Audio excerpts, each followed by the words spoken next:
Hey guys, when Sony released the Xperia Z3, it was released as sort of a refinement and an improvement on the Z2. Nothing massively groundbreakingly different, just a better version and some fat trimmed off the sides.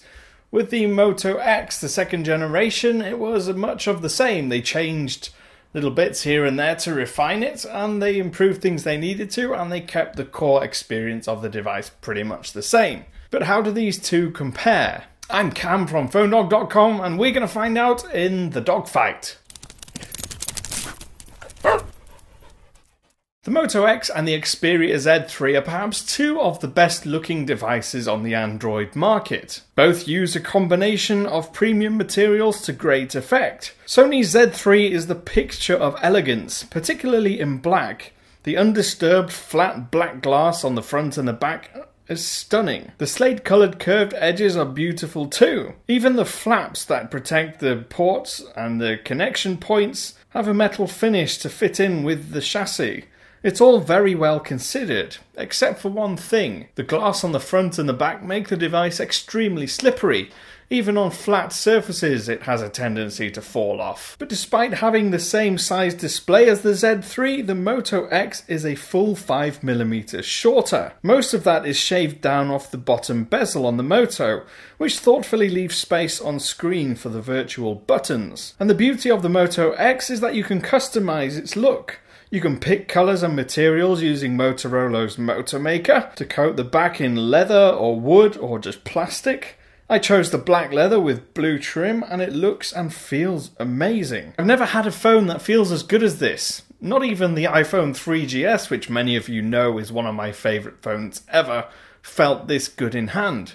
It's fantastic. The leather's warm and all its curves and slants on the edges on the back are practically perfect, and the metal chassis is noticeably sturdier than the Z3. Moto X is slightly water resistant but not waterproof and doesn't have the same extent of waterproofness as the Z3 with its official IP68 certified rating. All aspects considered, the Moto X wins the design round. It feels better in hand, it looks how you want it to look, and it looks like if you dropped it on the floor then it'll probably survive better than the Z3 will. And then we get on to the displays.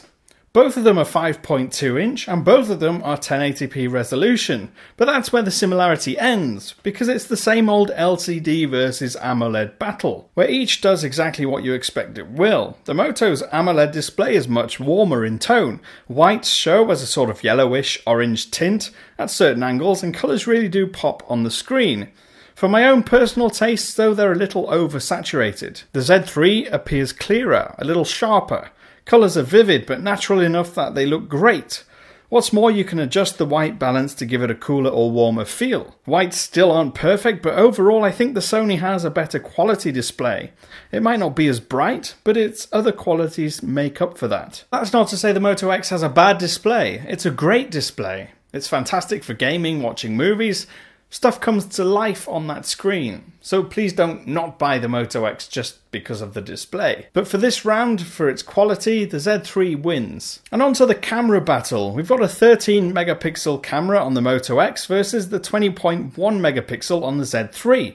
The Moto has a dual LED flash in that iconic ring around the lens, and there's a single LED on the Z3, and both can record 4K video. Now, Sony has been a champion of sorts of cameras for a long time in mobile phones, and it's no real difference here.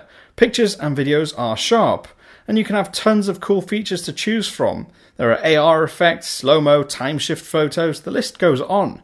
It's an excellent media creation tool. Neither phone is particularly good in low light, but both can produce fantastic images in good light. Sony does tend to overexpose stuff a lot in automatic mode, something which can be fixed by adjusting the ISO settings and all sorts of other things that you can do when you switch it to manual. Motorola can create bright and sharp and detailed images with good colours, and it's very quick to focus. And that's the key difference here. The Z3 seems to struggle a lot of the time to focus at objects, especially when they're close up. And even more particularly when you use a third-party camera app like Google Camera.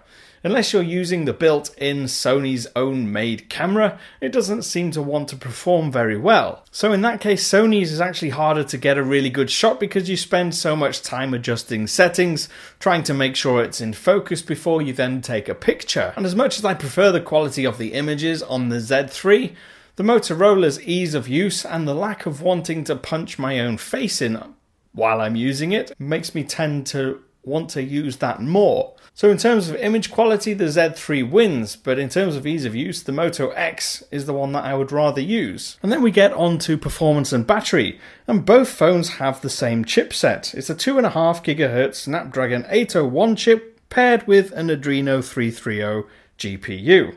But the Z3 has an extra gigabyte of RAM. But saying that, you don't really notice it that much. Sometimes the Z3 might load up a game slightly quicker, but in daily use you won't have a hard time with either phone. And Sony's custom UI is clearly heavier than the virtually stock Android on the Moto X. Battery life is a different story. While you might get up to 2 days use from the Xperia's 3100 mAh battery, the Moto X's 2300 mAh might struggle to get to even a day and a half. And that's when it's doing well. In my experience, the Z3's battery is one of the best on the market. Not just one of the best between these two phones, but actually one of the best that's ever been on a smartphone. It can last 2 days quite easily on a full charge, and so for that reason, because performance is so similar, the round goes to the Z3. Comparing audio briefly, if you're looking at loudspeaker quality and loudness, the Moto X is the winner here. Listening to music on loudspeaker, you get much more in terms of tonal variety on the Moto X. The basses and the middle levels are much clearer to hear, and it's much louder. Now both will distort if you pump them all the way up to the maximum volume, particularly if you're listening to music.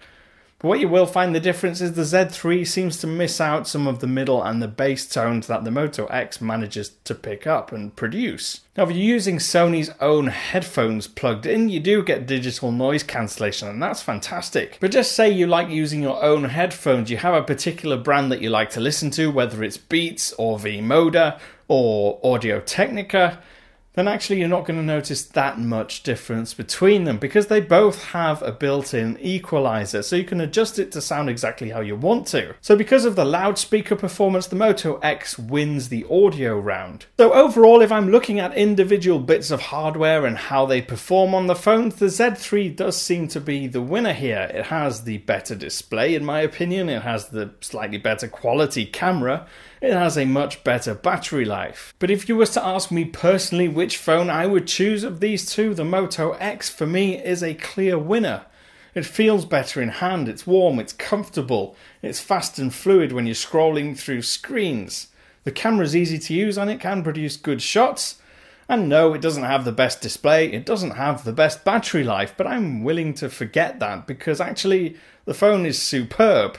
And that's just my own personal preference. So the winner objectively of this dogfight is the Xperia Z3, but my own personal favourite is the Moto X. I've been Cam, I'm at phonedog_Cam on Twitter. Feel free to tweet me, ask me questions, give me any feedback on there. And of course, if you like this video, don't forget to give it the thumbs up and subscribe to our channel.